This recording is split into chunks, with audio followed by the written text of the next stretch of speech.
How you guys doing? This is Mrs. Jackson. I'm actually on the Snapchat app with the little screenshot video app because this video is going to be a little bit longer than what Snapchat will allow. So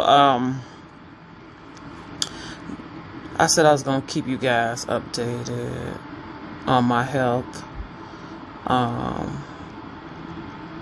And the reason why I'm on Snapchat is because I look terrible right now. My hair is a mess, so and I didn't feel like putting a wig on.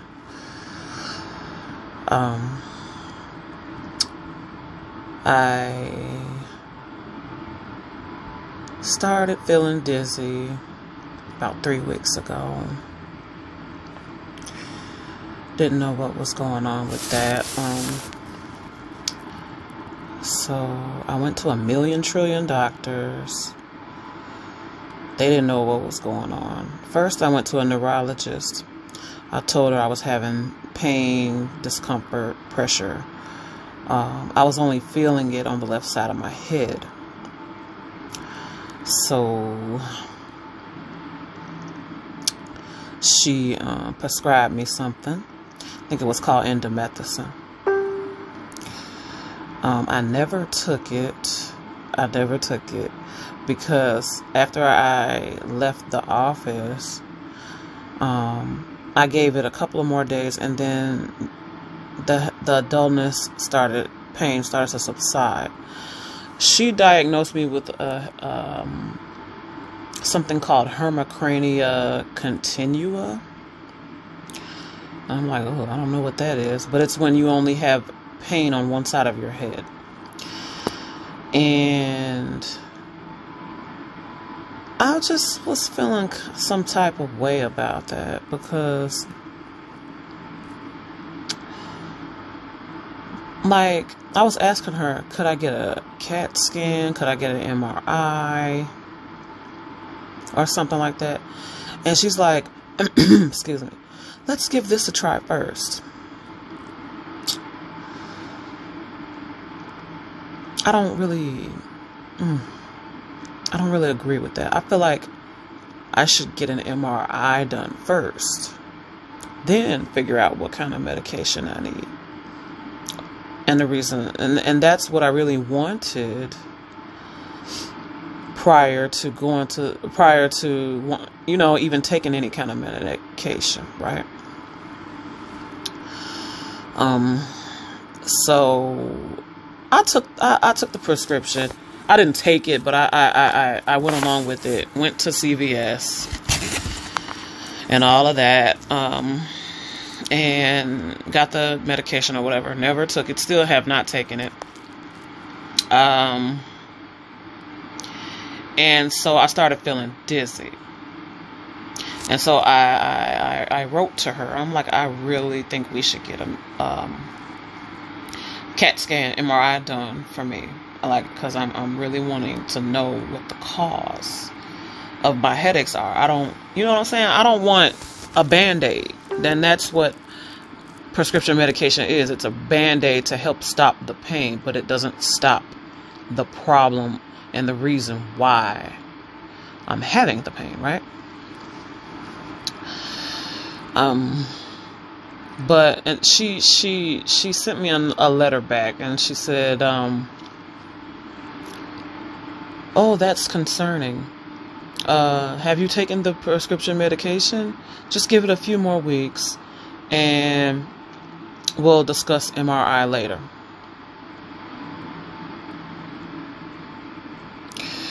I was getting frustrated with her. I really was. So I started looking elsewhere. Because you need a referral from a doctor to get an MRI. You can't just up and get one. It's hard to find a place where they will actually accept MRIs without a doctor referral. So I started doing research. I was looking up something. Neck pain, head pain, and I don't know where this phone number came from. It must be God sent. I don't even remember calling them, or I don't even remember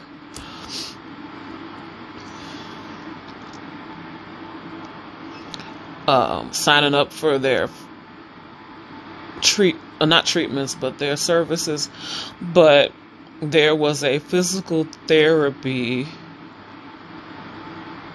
office about 10 minutes away from my house. They called me and they were like, yeah, you signed up because you were interested in our services. And I'm like, okay, yeah, we do physical therapy, and we also do CAT scans, MRIs. And as soon as I heard that, I'm like, sign me up. And so a couple of days later, I signed up for physical therapy. And the doctor, he is so nice. He tries to cater to what you want, right? So he said, okay, let's see what's going on with your head, neck wounds, figuring out why you have headaches and vertigo and stuff like that. Because I've been going in and out of the hospital countless times since like December of 2021. And because I just literally be thinking I'm gonna die. Like my heart be racing. I honestly be thinking that, and it's because I have these panic attacks that come out of nowhere. And so let's go back to the physical therapy. They were like, okay, let's set you up with an MRI scan. And I was holding back tears because that's all I wanted. I didn't want medication. I don't want medication until I find out what I have first. And the other neurologist, she misdiagnosed me. So I got the MRI done, and let me tell you, it was not a walk in the park.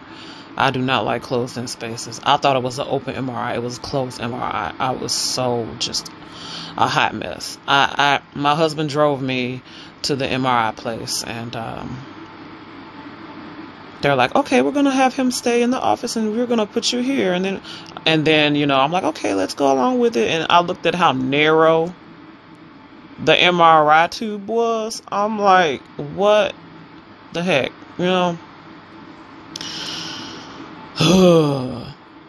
She didn't even put me in there 6 inches, and I started to shake, cry. I was about to have a panic attack. I said, I can't do this. And prior to that appointment, my physical therapist, he was like, he had gave me some words of encouragement. He said, it was kind of funny, but then it made sense. He said, it's not like you're going to get stuck in there. And so I had to keep thinking that, but I still was so scared. So I had my husband come in the room with me, and the lady was like, if you don't feel like you can do this, you're crying, it doesn't make me feel good that you don't feel good. These people are just so nice. Like, this is the nicest doctor's office I've ever been to in my entire life. Like, so she was like, if you want, you can make an appointment with your doctor to take some Valium. And I'm like, no. Can you play me some music? Can I play some music while the MRI is going on? She said, yeah, whatever you want. We have Amazon, music or whatever. And I'm like, cool. Can you play me some like 2000s R&B? Yeah, go ahead. So, and then my husband was in the room with me. That made me feel so much better, because I was just so scared. And, okay. And, we went along with it. It was the worst 30 minutes of my life. It took every fiber of my being not to have a panic attack. She was like, here's an emergency button. I put it in my pocket just in case I needed it, you know. But I was listening to music, and Antoine kept talking to me. The nurse kept talking to me, so it was okay, you know. It was only the first half of my body that was in there. I was still able to wiggle my toes and everything, so I wasn't fully in there. But it just felt like at first, I just felt like I was in a freaking coffin. Sorry, I just gotta watch my language, y'all. I'm trying to watch my language. I'm sorry. But, so after the 30 minutes was over, I was so relieved. And I'm like, I will never do this again. Right? So I thought, right? The next day, though, this is when the story gets a little serious. Hold on, let me gather myself. Okay.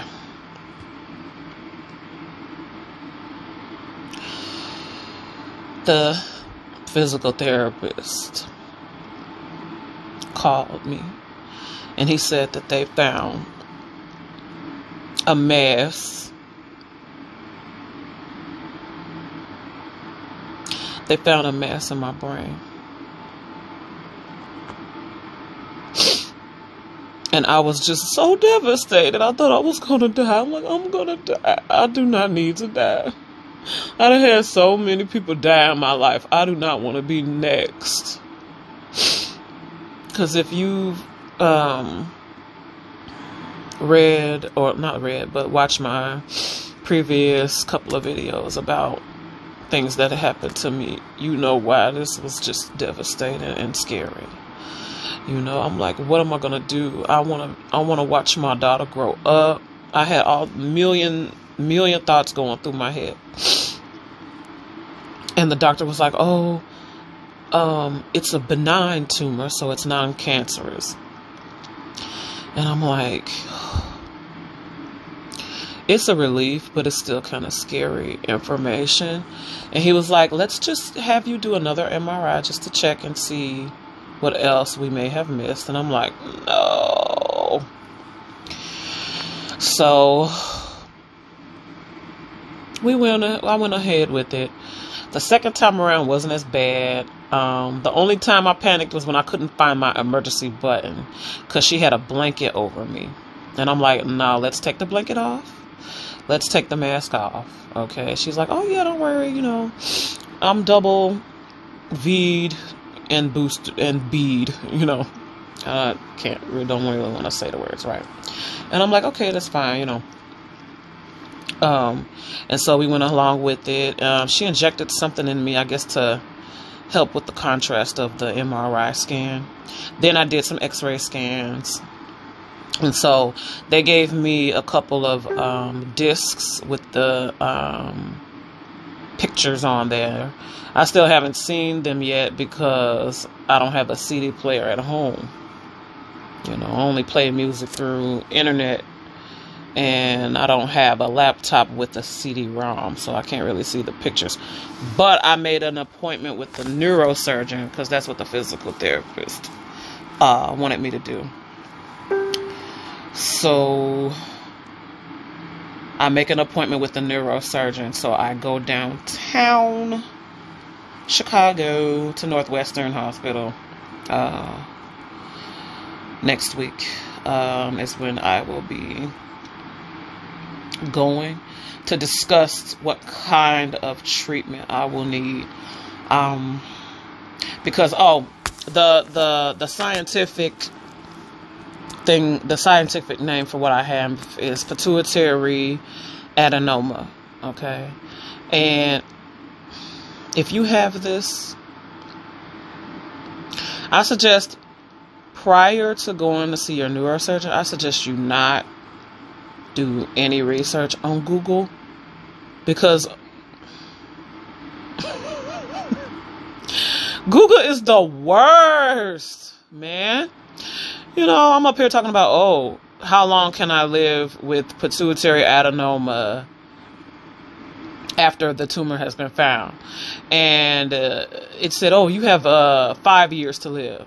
That's what it said on Google. I'm like, you know what? I'll be 43. That's too young. I don't want to die at 43. You know what I'm saying? My daughter will only be 13. Like, no, she needs me, right? So,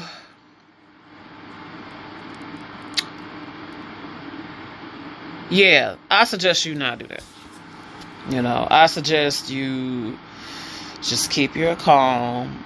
If they say it's benign, non-cancerous, because he told me, he said, I've had patients. This is what he said. He said, I have patients that came in and the scan was not good. Like, I tell them they needed surgery yesterday. They have tumors and cancer all over the place in their brain.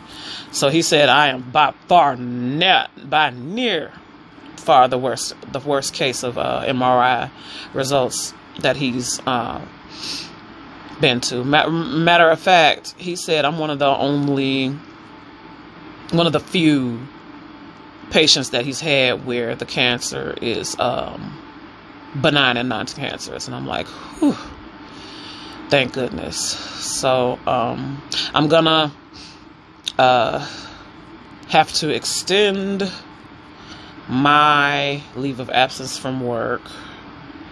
Yeah, I really do want to start going back to work, but I have to figure it. But I've been just so dizzy with these dizzy spells. I cannot work like this. I can't. And I really do want to go back to work, but I can't function if I can't even go 10-15 minutes standing without shaking and feeling weak, because the job that I work at requires you to stand for the whole job, and I wouldn't be able to make it. So hopefully I can get my leave of absence papers settled in and such, so that I don't lose my job, because I like my job. I don't want to get fired, you know, because of it. And yeah, so that's the update with me. I kind of figured something was going on with me, because all of a sudden I just started having these panic attacks. But well, it's for certain reasons that I won't mention right now. But yeah, heart racing, dizziness, vertigo. They actually got me on meclizine, because I went to the emergency room a couple of weeks ago, and because I was feeling really dizzy, and they gave me anti-vertigo medication. It helped a little bit, you know. And I'm like, okay, you know, so I'm taking that a couple of times a day. They want you to take one pill every 8 hours. I take a half a pill every 4. You know. And that's the update on how I've been doing health-wise. So, hope you all are enjoying your weekend, and I will keep you guys updated